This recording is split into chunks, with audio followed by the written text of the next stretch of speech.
Eucharistic Congress. Pope Francis shares a message with the world about the importance of the Blessed Sacrament.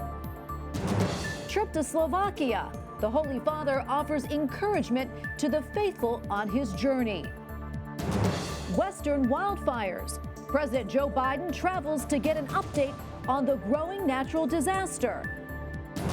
And Born Alive bill, how Republicans on Capitol Hill are trying to defend life. On EWTN News Nightly for Monday, September 13th, 2021.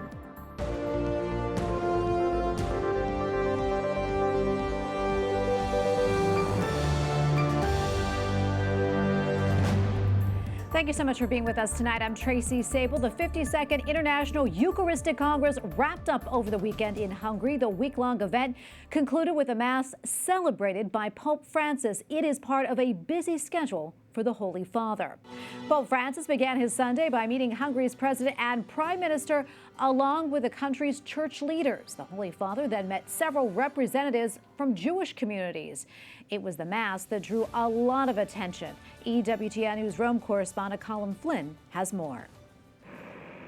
Pope Francis's touchdown in Budapest marked the first papal visit to Hungary in 25 years. It was straight to the Museum of Fine Arts for a meeting with Hungarian political leaders, including Prime Minister Viktor Orbán.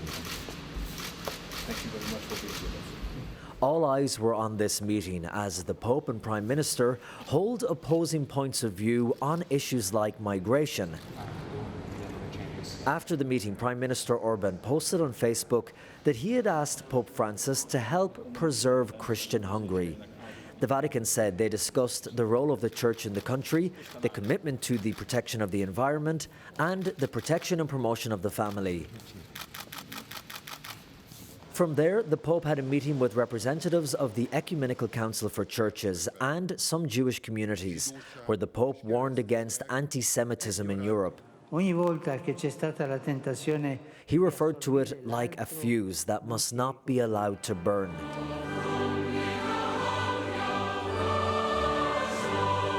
Outside in Hero Square, over 100,000 people had gathered.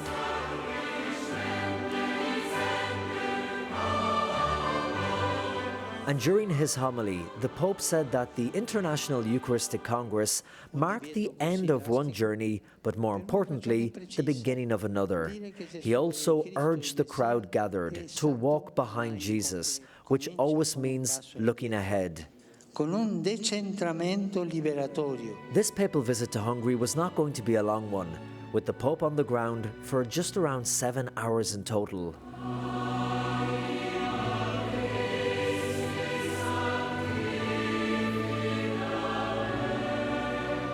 Pater, et Filius, et Spiritus Sanctus.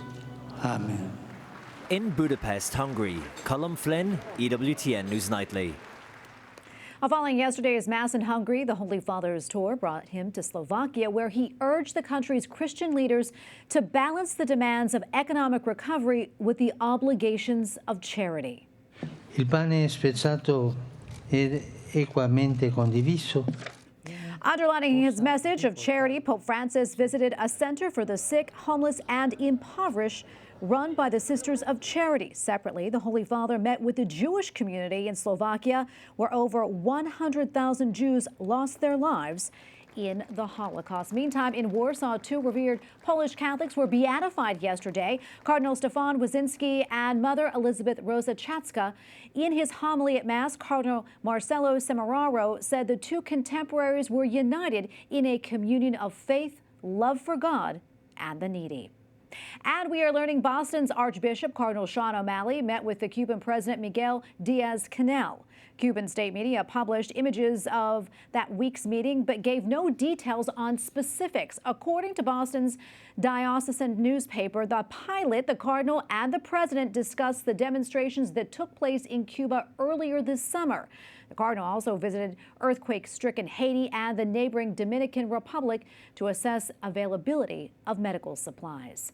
President Joe Biden is visiting the western United States, getting an up-close look at damage from the wildfires. This as he tries to move past what has been shaping up as a terrible month for the administration. White House correspondent Owen Jensen reports. President Joe Biden left the East Coast, headed for the West Coast, destination Idaho, California, and Colorado. The president tweeting, "I'll discuss our response to severe wildfires and how we can make our nation more resilient to climate change and extreme weather." The trip comes as his polling numbers have dipped, his $3.5 trillion spending plan facing uncertainty. COVID-19 still sickening and killing Americans, along with new controversial vaccine mandates. And the bodies of fallen service members killed by terrorists in Afghanistan arriving back home after the chaotic pullout from that country, now ruled by the Taliban.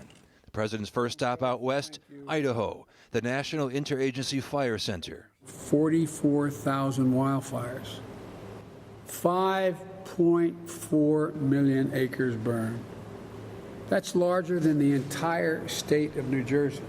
The president getting briefed on the latest amidst yet another devastating wildfire season across the western U.S.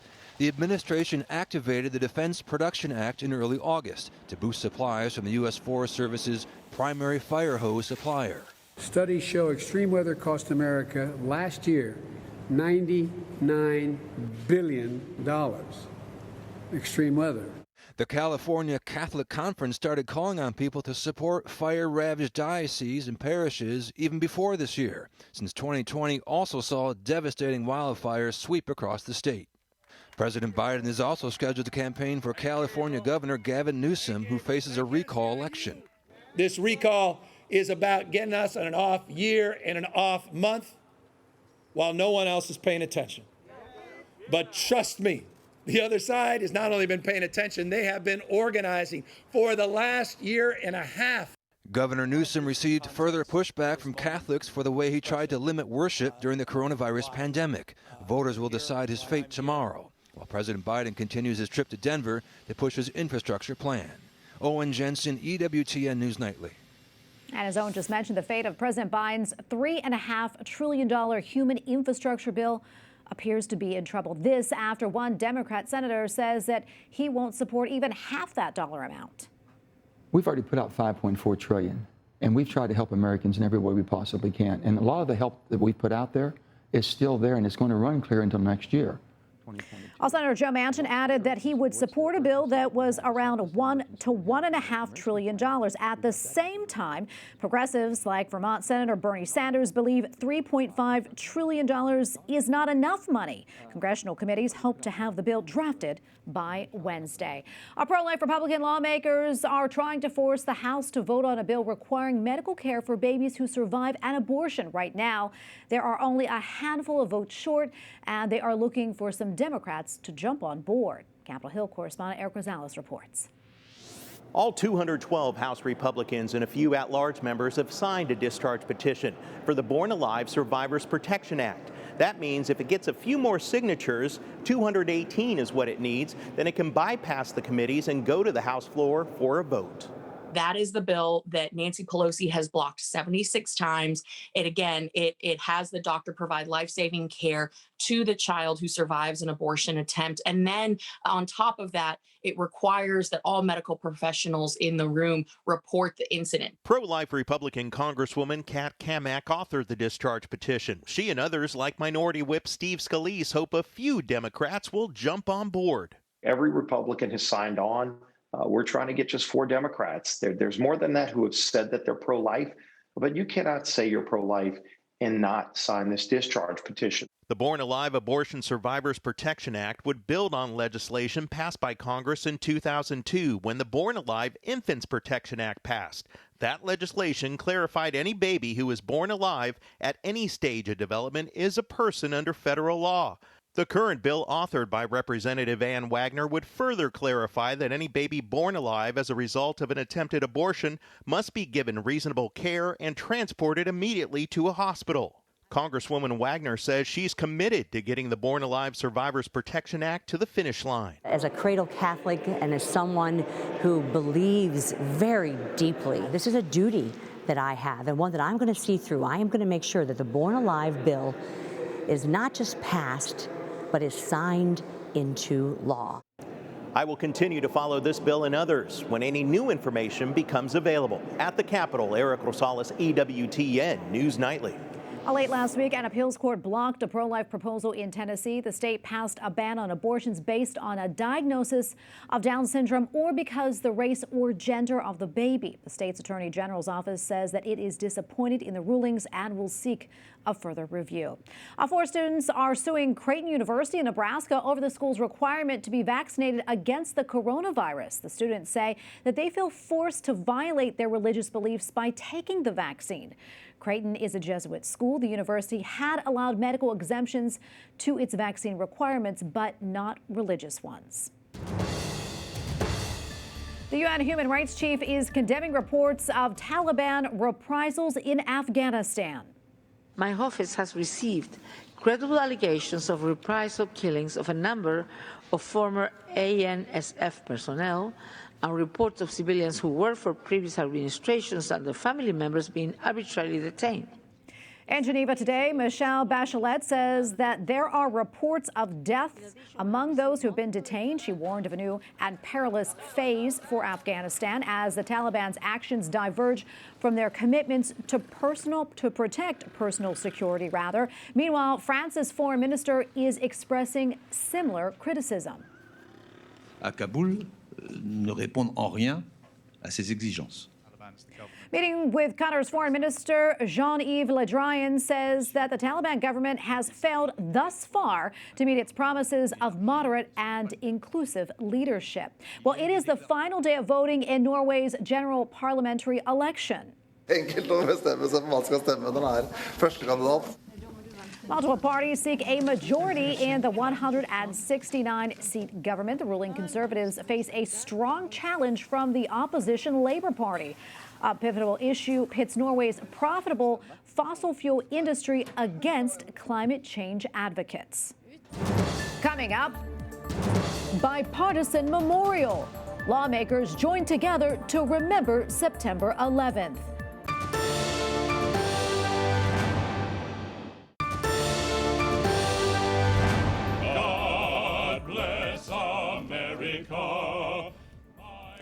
On Capitol Hill today, lawmakers from both parties came together to honor the victims of September 11th. They sang with members from the U.S. Army Ceremonial Band. The bipartisan effort praised the heroes who emerged on the dark day more than 20 years ago.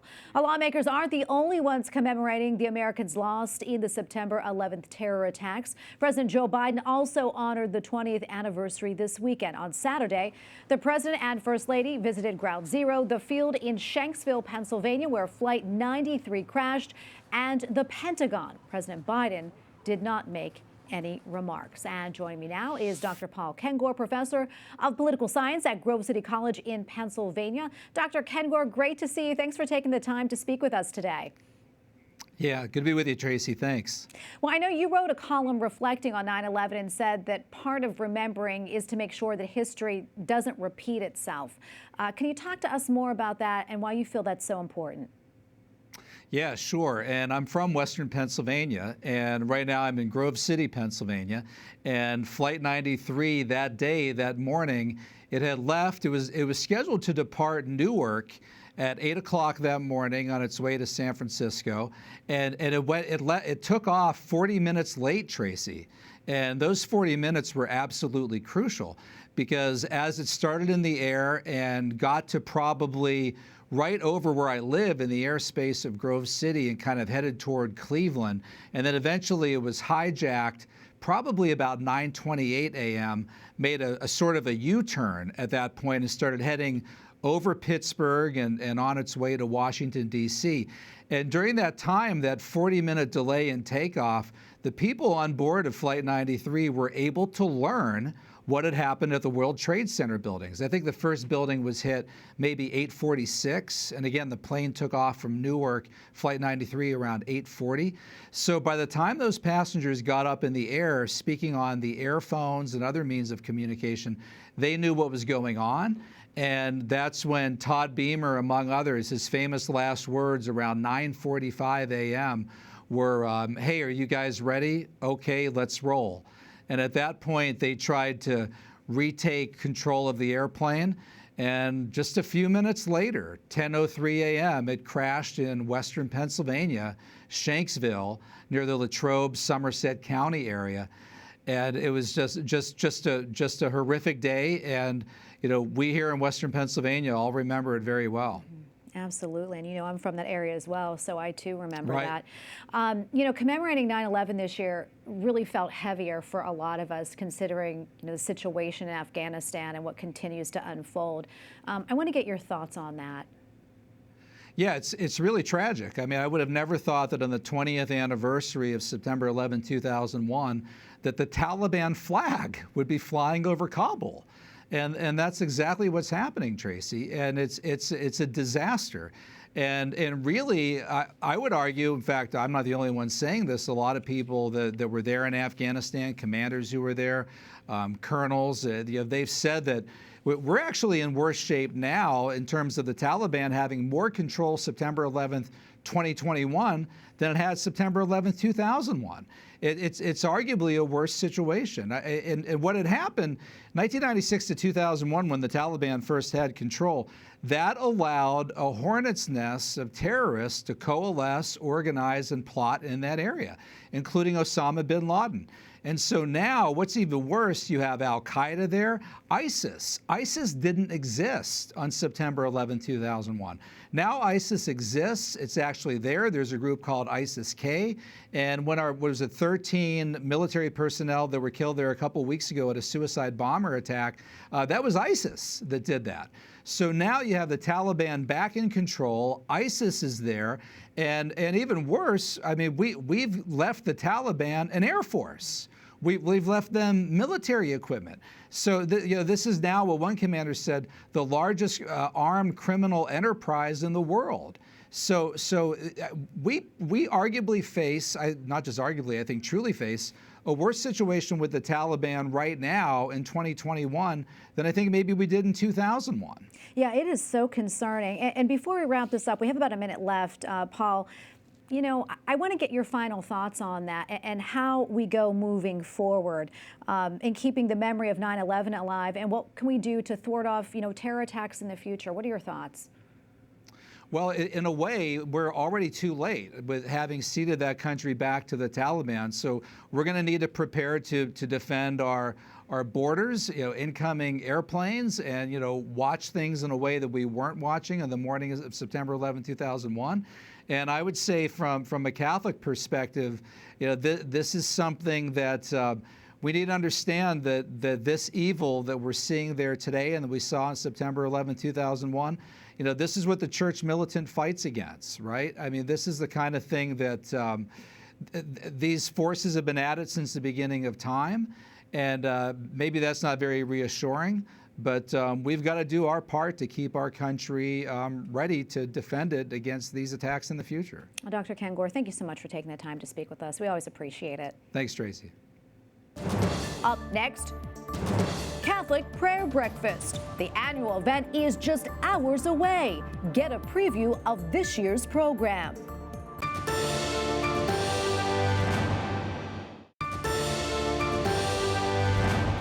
The 17th Annual National Catholic Prayer Breakfast is being held tomorrow morning in Washington, D.C. The breakfast was established in 2004 in response to Pope John Paul II's call for the new evangelization. Every year, more than 1,000 people travel to the nation's capital to pray for the country. And joining me now is Mark Randall, Director and Event Chairman for the National Catholic Prayer Breakfast. Mark, welcome. Good to be with you. Give us a little insight as what we can expect from the National Catholic Prayer Breakfast tomorrow. Sure. Well, the event actually kicks off tonight with a Mass at the John Paul II Shrine, followed by our VIP reception. We used to hold that downtown, but we're excited. It's up here in Northeast today, actually, where I'm at here in my office. But then things kick off early tomorrow morning, as they always do. We begin at 7 a.m. We've got a great gallery of what we call our Catholic apostolates. We've got about 40 different booths of Catholic vendors and apostolates. It's a great place to shop around before the breakfast starts. The program kicks off. We'll be going through all of our usual elements. It's so great to be back in person after being virtual last year. We haven't been together since 2019, so we're thrilled with that. We've got our keynote speaker, Bishop Stephen Lopes from the Ordinariate of the Chair of St. Peter down in Houston, Texas. He's going to be our keynote. But we've also got remarks coming from Jeff Cavins. We're also going to be honoring the Sisters of Life on their 30th anniversary of their founding. Yeah, very exciting. A lot going on. You mentioned being together again in person. Since last year was virtual, can you talk a little bit more about that and the importance of it? Sure. I mean, I don't think I have to explain to anybody that the difficulty of being virtual in the Zoom world we live in now. It was okay for a while, but there's nothing that really replaces the ability for us and the blessing for us to be together. You know, Christ said, "Where 2 or 3 are gathered, there I am also." And maybe he meant virtually, but I think he meant side by side. And so, you know, this event has had as many as 1,900 people at it. This year, we're about 1,000. COVID is affecting it. There are a few people we know that are not yet comfortable coming and being together, but we are following all the precautions here in D.C. But nothing replaces being together, praying together. We will be masked, unfortunately, tomorrow. That's one of the rules we have to follow. But I've talked to so many people, and they are so excited just to be back in that ballroom together at tables of 10. It's really a Catholic reunion, and we're really excited. Yeah, it really is really exciting. Looking forward to it. Can you also talk, Mark, about how the prayer breakfast really fulfills Pope John Paul II's call for the new evangelization? Sure. You know, our founder, Joe Sella, back in 2004, he had been going to the National Prayer Breakfast, which is a fine event. But he said, you know, hey, we're Catholics. We can do this. We can come together. But there had never really been any event like that in Washington. It was strictly a prayer event. I get asked a lot, isn't this a political event? Well, it is in Washington, here in our nation's capital. It's hard to do anything with having somewhat of a political flavor to it, or at least overshadowing. But really, this event has 2 sole purposes: to pray for one another, to pray for our country, which includes our political leaders. And it's really just that simple. It's not a complicated thing, but I think that's part of what St. John Paul II was asking us to do: find what he said, new ways of ardor and enthusiasm to spread the gospel, to witness the gospel message to one another, as Christ gave us the commission to do those many years ago. Yeah, and you know, as you mentioned, a lot going on at the breakfast. Also, going to be giving out a very special award. Can you talk to us about that and what that award signifies? Sure. This is our Christe Fidelis Laici Award. This is the 3rd award we've given out. It started just a couple of years ago. And this really recognizes those individuals who have really put their light on a pedestal, who really have allowed their Catholic faith to shine professionally, personally, throughout their career, their personal lives. Our recipient this year is incredibly deserving, but there are some security issues involved for his own safety that we're not allowed to announce that just yet until tomorrow morning. I think once your viewers hear who it is, you'll understand why we're doing that. But we are thrilled with the honoree this year. And we have so many other folks that we want to honor this with. So we've got a long list. So stay tuned for that. But it's a tremendous honor, we believe, and we're looking forward to presenting it tomorrow morning. All right, Mark, thank you so much. We're looking forward to it as well. And really quickly, probably 20 seconds left, but what are you looking most forward to tomorrow? Oh, I think just being back together with people. There's nothing like being in a room of 1,000 Catholics praying the Divine Mercy Chaplet together, praying with priests, seeing religious around the room, people from all walks of life. It's, as I said, it's going to be a great Catholic reunion, really. Yeah, absolutely. Well, thank you so much for your time. We really appreciate it, Mark. Mark Randall, Director and Event Chairman for the National Catholic Prayer Breakfast. Looking forward to tomorrow. And you can watch the National Catholic Prayer Breakfast right here on EWTN tomorrow. Coverage begins at 7 a.m. Eastern, live from the Marriott Marquis Hotel in Washington, D.C. EWTN's Pro-Life Weekly's Catherine Hadra will join me to bring you coverage that is tomorrow morning on EWTN. Please watch. We thank you for watching tonight. For the entire EWTN News Nightly team, I'm Tracy Sable. Good night and God bless.